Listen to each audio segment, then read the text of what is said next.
Episodio número 3135.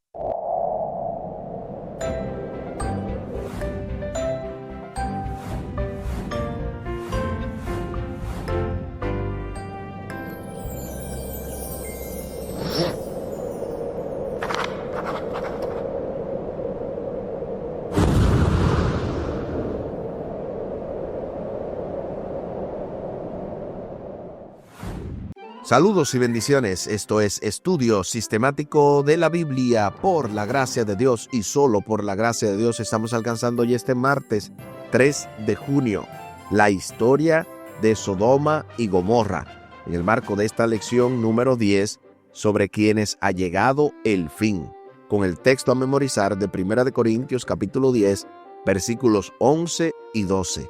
Estas cosas le sucedieron, por ejemplo, y fueron escritas para advertirnos a nosotros, a los que han llegado al fin del tiempo.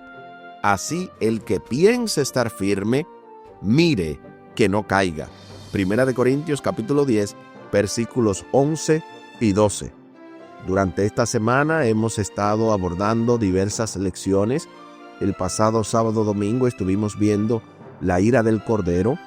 Ayer lunes veíamos la evangelización de Noé, y para hoy martes la historia de Sodoma y Gomorra. Hemos estado también escuchando los poderosos comentarios teológicos del doctor y pastor Franklin Martí. El pasado sábado domingo escuchamos la ira del Cordero, y para hoy definitivamente que nos vamos a dar un banquete espiritual. Será una cátedra que usted va a querer escuchar una y otra vez, y qué bueno que usted puede hacerlo a través de YouTube. Ahí usted le da para atrás, le da para adelante, escuche el audio, lo repite. Igual también a través de los podcasts podemos tener este diálogo y este recurso tan valioso que se está compartiendo aquí en Estudio Sistemático de la Biblia, este ministerio Audios de Bendición con Omar Medina, y al final del programa estaremos compartiendo las vías de contacto del mismo y también el contacto de su servidor para que cualquier pregunta, cualquier sugerencia o cualquier aclaratoria que se necesite, pues lo puedan hacer, porque estos son estudios profundos que uno lo toma y lo hace en media hora, pero realmente esto es profundo. Esto hay que dedicarle quizás un tiempo adicional, porque hay temas que están incluidos en todas estas lecciones que uno tiene que razonar. De hecho, yo tuve una especie de iluminación por la gracia de Dios mientras estudiaba esta lección, la cual voy a compartir a su momento. Les invito para que hablemos con nuestro Dios en oración. Buen Dios y eterno Padre, gracias te damos por la oportunidad maravillosa de estudiar tu palabra.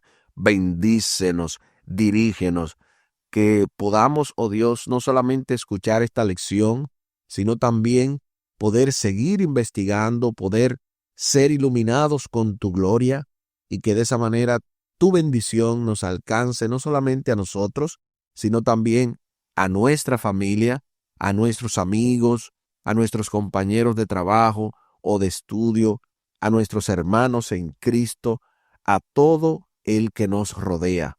Favores que te pedimos y te agradecemos, junto con el perdón de nuestros pecados, en el nombre de Jesús. Amén. Amén. La historia de Sodoma y Gomorra.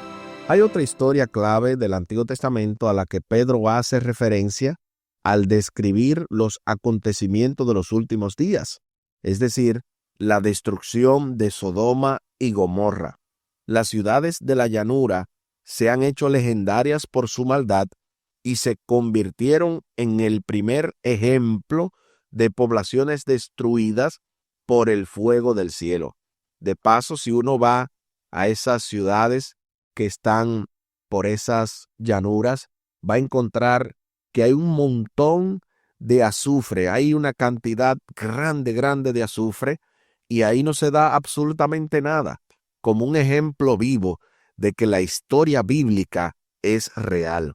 A continuación se nos invita a leer Segunda de Pedro, capítulo 2, versículos 4 al 11, Judas en su único capítulo, capítulo 1, versículos 5 al 8, y Ezequiel, capítulo 16, versículos 46 al 50. Se nos invita a poner atención a todos los detalles para responder a la pregunta: ¿cuáles fueron las condiciones morales que desembocaron en la destrucción de estas ciudades y qué paralelismos existen con la condición actual del mundo? Acompáñame a la lectura de la santa palabra de Dios. Y ahora lo hacemos en la segunda carta del apóstol Pedro, en el capítulo 2, los versículos del 4 al 11. Porque si Dios no perdonó a los ángeles que pecaron, sino que arrojándolos al infierno los entregó a pasiones de oscuridad para ser reservados al juicio, y si no perdonó al mundo antiguo, sino que guardó a Noé, pregonero de justicia, con otras 7 personas, trayendo el diluvio sobre el mundo de los impíos, y si condenó por destrucción a las ciudades de Sodoma y de Gomorra, reduciéndolas a ceniza y poniéndolas como ejemplo a los que habían de vivir impíamente, y libró al justo Lot, abrumado por la nefanda conducta de los malvados, porque este justo que moraba entre ellos afligía cada día su alma justa, y viendo y oyendo los hechos inicuos de ellos,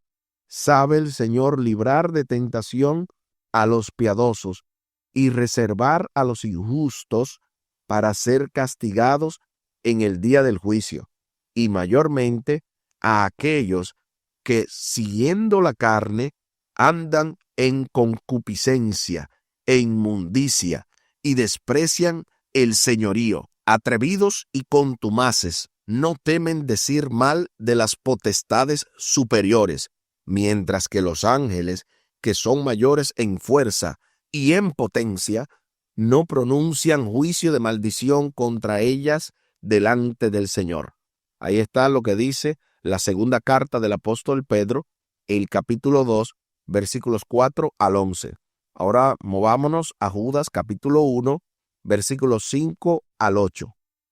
Mas quiero recordaros, ya que una vez lo habéis sabido, que el Señor, habiendo salvado al pueblo, sacándolo de Egipto, después destruyó a los que no creyeron, y a los ángeles que no guardaron su dignidad, sino que abandonaron su propia morada, los ha guardado bajo oscuridad, en prisiones eternas, para el juicio del gran día, como Sodoma y Gomorra y las ciudades vecinas, las cuales, de la misma manera que aquellos, habiendo fornicado e ido en pos de vicios contra naturaleza, fueron puestas por ejemplo, sufriendo el castigo del fuego eterno. No obstante, de la misma manera, también estos soñadores mancillan la carne, rechazan la autoridad y blasfeman de las potestades superiores. Ahí está lo que dice Judas en su único capítulo, los versículos del 5 al 8. Ahora veamos lo que dice Ezequiel capítulo 16, los versículos del 46 al 50. Y tu hermana mayor es Samaria, ella y sus hijas, que habitan al norte de ti, y tu hermana menor es Sodoma, con sus hijas, la cual habita al sur de ti. Ni aun anduviste en sus caminos, ni hiciste según sus abominaciones. Antes, como si esto fuera poco, y muy poco, te corrompiste más que ellas en todos tus caminos. Vivo yo, dice Jehová el Señor, que Sodoma tu hermana y sus hijas no han hecho como hiciste tú y tus hijas. He aquí que esta fue la maldad de Sodoma tu hermana, soberbia, saciedad de pan, abundancia de ociosidad. Tuvieron ella y sus hijas, y no fortaleció la mano del afligido y del menesteroso, y se llenaron de soberbia, e hicieron abominación delante de mí. Y cuando lo vi, las quité. Ahí está lo que dice Ezequiel capítulo 16, versículos 46 al 50. Ahora sí, respondamos a la pregunta: ¿cuáles fueron las condiciones morales que desembocaron la destrucción de estas ciudades y qué paralelismos existen con la condición actual del mundo? Aquí escribí: así como hoy hicieron los israelitas y otras ciudades circundantes, y especialmente los de Sodoma y Gomorra, hoy también abundan las relaciones antinaturales, tal y como lo hace la comunidad LGTB. Hacen lo que le da la gana con sus cuerpos, orgías, etc. No obedecen ninguna autoridad superior, blasfeman el nombre de Dios, son soberbios y ociosos, entre otros males que se practican en la actualidad. Eso escribí yo. ¿Qué escribiste tú? Y es que aquí hay un alto contenido teológico, un alto contenido incluso en el ámbito de la historia, porque noten que son varias historias, son varias ciudades las que están incluidas en todo esto. Está el mundo antediluviano, ¿verdad? Porque es uno de los ejemplos que cita Segunda de Pedro. Está el caso de Sodoma y Gomorra, obviamente, de Lot, y está el caso de Egipto, está el caso de Israel, está el caso del reino del sur, Samaria, perdón, del reino del norte, porque el reino del sur era Judá. Entonces, se dan cuenta, se está hablando de un montón de ciudades y de naciones que han blasfemado, que han sido herejes, que han cometido hechos penosos, pero que lo mismo está ocurriendo hoy. Por lo tanto, la amonestación es a que tengamos cuidado de no ser parte de los que serán arrastrados en el día del juicio, que vendrá y que no tardará. Y esto, obviamente, está aparte de lo que hemos escuchado de el asunto del infierno. Y a propósito de ángeles en el infierno, asimismo se titula el comentario, que más que un comentario, esto es una cátedra. Por lo tanto, escúchela bien, haga un alto, o si está de alguna manera no tan concentrado, vuelva a poner este audio, repítalo, porque de verdad vamos a tener un tremendo comentario teológico en el día de hoy. Repetimos, por el doctor y pastor Franklin Martí, titulado Ángeles en el infierno. Bienvenido, pastor y profesor.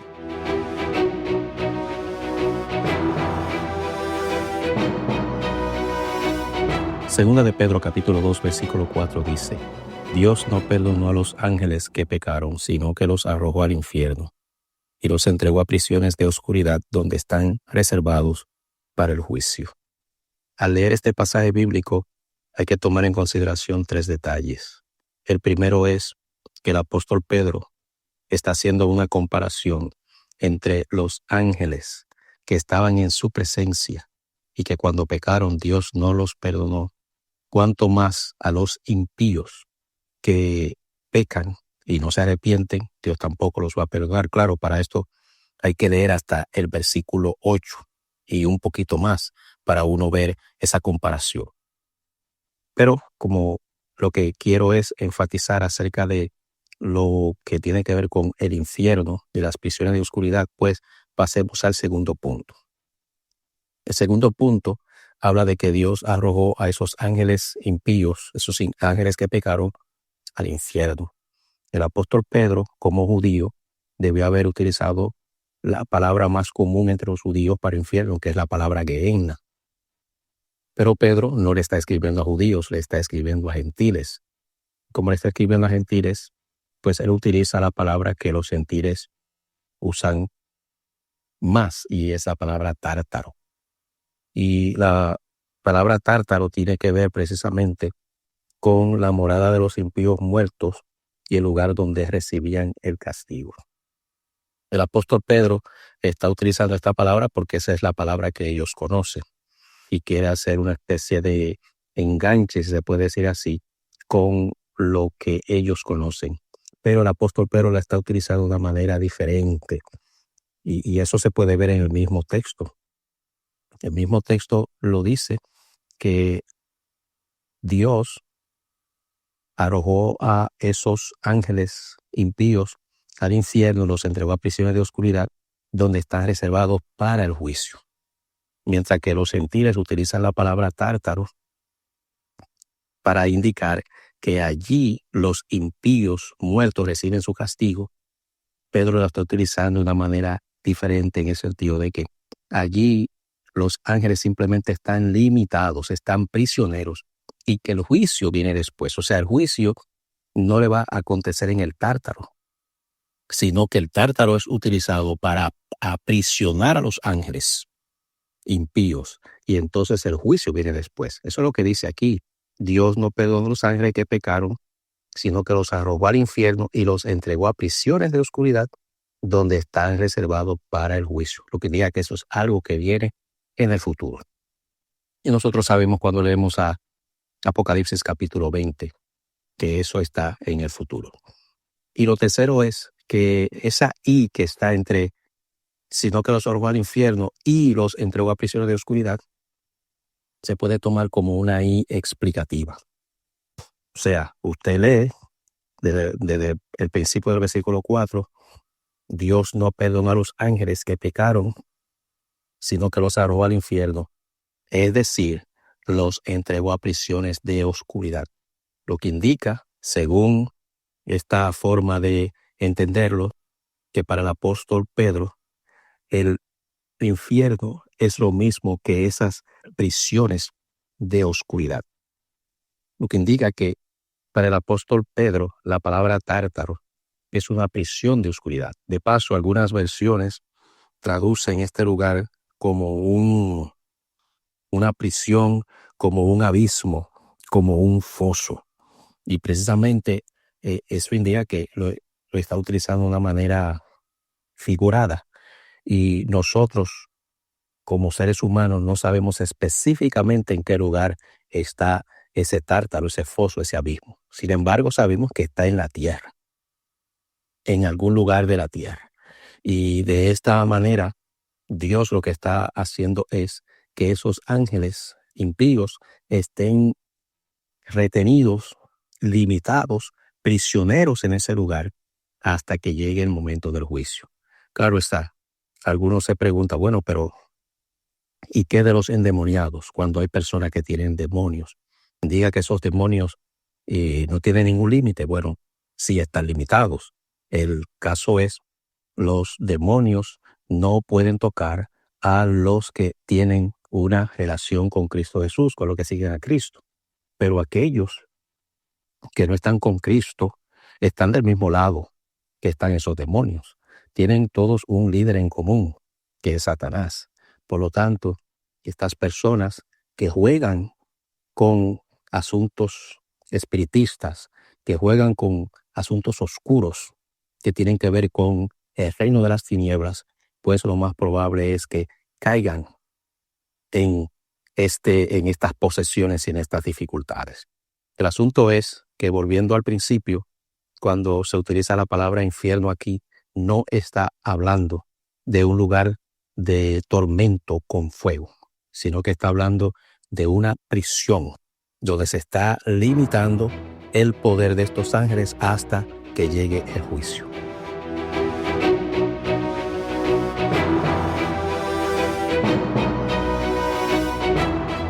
Gloria sea nuestro Dios. Me encantaron de verdad, pastor, los 3 detalles que usted acaba de mencionar. El detalle número 1, y es muy bien explicado, que Dios no perdonará a los ángeles que pecaron.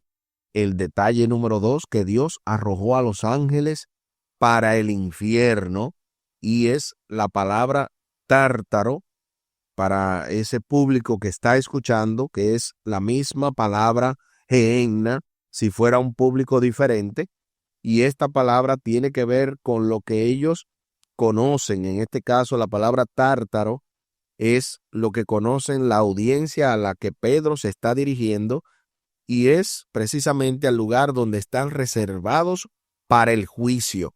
Estamos hablando de los ángeles caídos. Y también excelente que el juicio viene después de arrojarlos al tártaro, traducido como el infierno. También la parte número 3, o el detalle número 3 que usted menciona, de que la que se usa, la I, en este caso, que conecta, y los arrojó a esas prisiones para ser reservados para el juicio. Eso de las prisiones de oscuridad para el apóstol Pedro es una prisión, como usted bien menciona, un abismo, una forma figurativa de decir que estos ya no tienen en ese sentido a nadie a quien tentar. Están en la tierra retenidos para el día del juicio. Y gloria a Dios que los que estemos en Cristo no estamos asociados a los poderes de los que están endemoniados. Excelente explicación, que el infierno se traduce como una prisión donde los ángeles caídos esperan el juicio. ¿Y por qué yo digo que no tienen a quién tentar? Bueno, porque esa es la revelación precisamente que tuve. Cuando la persona que muere, en este caso, quien sea que muera sin Cristo, que está endemoniado, esa persona o esos demonios en ese sentido ya no tienen a esa persona para tentar. Es una prisión el hecho de no poder ocupar un cuerpo humano para tentarlo, para destruirlo, para consumirlo, para hacer que la gente tome alcohol desmedidamente, para hacer que la gente se trasnoche, para hacer que la gente se destruya. Entonces, usted puede tener una explicación mejor, un entendimiento como lo tuve yo, cuando usted se pone a analizar qué es lo que sucede cuando la persona está endemoniada. Cuando la persona está endemoniada, hace lo que le da la gana, menos obedecer a Dios. Destruye su vida, destruye su familia, destruye su cuerpo. Por lo tanto, ahí hay una aclaración de más o menos cómo es que funciona este asunto de las prisiones. Las prisiones es un cuerpo que se muere, porque está hablando del infierno. Noten bien, el infierno es traducido como un lugar de prisión. ¿Y qué prisión más clave para los demonios que no tener un cuerpo humano? Esas son las prisiones. Yo no estoy diciendo necesariamente que los demonios viven en los cementerios. Yo estoy diciendo que el lugar donde se encuentran, que no es fuera de la tierra, es donde no tengan un cuerpo humano. Ese es el abismo que yo estoy explicando en base a la revelación que he visto en la Biblia y en base a lo que estamos compartiendo aquí. Y agradecemos, ¿verdad?, al pastor Martí por habernos llevado quizá a poder caer en esta conclusión que estamos llegando, ¿verdad? Usted puede diferir, usted puede tener otra idea, pero aún así no hay un escrito está de cuál es el lugar exacto donde se encuentra el infierno, y entiéndase el infierno no como un lugar geográfico donde la gente se está quemando, no. Aquí Pedro explica claramente que tiene que ver con prisiones, con un lugar donde los demonios no pueden, en ese sentido, hacerle daño a la humanidad, porque están en prisiones, y eso es fuera de los cuerpos humanos. La advertencia a través de este relato de Sodoma y Gomorra a quienes viven en la tierra en estos últimos días es clara. Finalmente, los malvados también serán destruidos por el fuego, como se describe con tanta claridad en Apocalipsis 20. El pecado es notablemente engañoso, en el sentido de que nos impide percibir la condición de nuestro propio corazón y hace que nuestras transgresiones nos parezcan aceptables a diferencia de las de los demás. En el mismo capítulo donde Dios habla de cuánto ha amado a su pueblo, también le advierte que aunque éste no cometió los mismos pecados que Sodoma, se han vuelto más perverso que ella. Eso lo dice Ezequiel capítulo 16 y el versículo 47, tal y como lo habíamos leído. Israel había estado fornicando, según Ezequiel 16:41, es decir, había cometido adulterio espiritual. Imagina la sorpresa del pueblo de Dios cuando sus integrantes escucharon que eran más malvados que gente famosa por su maldad. Si hoy en día se dijera lo mismo, si hoy en día se estuviera describiendo la condición de la humanidad, si un profeta se levantara y dijera que esta condición es peor que la de Sodoma y Gomorra, la gente tendría quizá un poquito más de cuidado. Pero algunos están en una condición de que ya no sienten, de que ya están en ese sentido con una conciencia cauterizada, han cometido el pecado imperdonable, por lo tanto ellos no creen que están mal, ellos no creen que tomar alcohol es malo, ellos no creen que destruirse su cuerpo es malo, ellos no creen que ir a fiestar y hacer supuestamente ciertas cosas, eso no está mal. Entonces, en ese sentido, están cometiendo un pecado peor que el de Sodoma y Gomorra, porque ellos tienen el ejemplo de Sodoma y Gomorra igual que nosotros. Y si nosotros nos abstenemos de vivir una vida de fornicación, una vida de adulterio, una vida de lesbianismo, de homosexualidad y de tantas diabluras que el enemigo está haciendo hoy con la gente, es porque amamos a Dios, es porque tenemos respeto de las cosas que Dios nos ha enseñado. Pero esa gente que creen que eso está bien y hasta buscan en la Biblia una excusa y dicen, no, la Biblia no prohíbe la homosexualidad o no prohíbe tal y tal cosa. Son gente que ya tienen cauterizada la conciencia. Que Dios nos libre y a nuestra familia de caer en una cosa similar.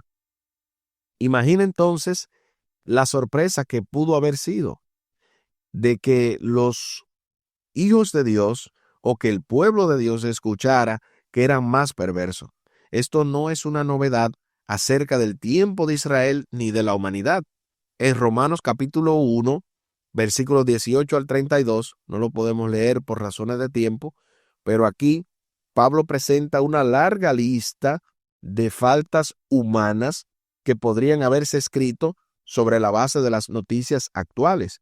La descripción que hace Pablo del pecado de los gentiles o paganos no pretendía que los judíos se sintieran superiores, sino que el pueblo de Dios comprendiera por fin la gravedad de sus propios pecados. Natán hizo lo mismo cuando habló con David. Le contó la historia de un hombre rico que robó el único cordero que tenía un hombre pobre. Esta historia encendió el furor de David, pues la injusticia descrita era obvia. Eso lo describe muy bien en el segundo libro de Samuel, capítulo 12 y el versículo 5. Así fue necesaria la aclaración de Natán. En el mismo segundo libro de Samuel, el capítulo 12 y el versículo 7. Noten lo que le dijo Natán a David. Tú eres aquel hombre, así ha dicho Jehová, Dios de Israel. Yo te ungí por rey sobre Israel y te libré de la mano de Saúl. Ahí está lo que dice el segundo libro de Samuel, no segunda, sino segundo libro de Samuel, capítulo 12 y el versículo 7, para que David se viera reflejado en la historia. Es importante recordar que la Biblia no se dirige principalmente al mundo exterior, porque estos están obviamente ya destruidos, eso están entregados a la maldad, sino que la Biblia está escrita para el propio pueblo de Dios. La descripción de los atroces pecados de otros en Apocalipsis 13 o Apocalipsis 17 es una advertencia de que nosotros también podemos caer en la misma trampa. No se crea porque usted no ande fiestando, destruyéndose, haciendo cuantas cosas, usted es ileso de poder hacer otro mal. El que quiere estar firme, mire que no caiga, como dice el texto a memorizar. Nosotros necesitamos purificar nuestras vidas, rehuir al yo, rehuir todo tipo de complacencia mundanal, secular, fuera de Dios, porque a veces estamos viendo programas que no debemos de ver. Estamos dándole entrada al pecado por alguna vía y nosotros somos los que tenemos que cuidar nuestras vidas, ya que la historia de Sodoma y Gomorra es un ejemplo de cómo la gente se puede corromper y cómo nosotros, de alguna manera u otra, necesitamos alejarnos del pecado y, como dice el himno, y vivir más consagrado para andar las calles de oro con Jesús. Aquí el tiempo se acabó.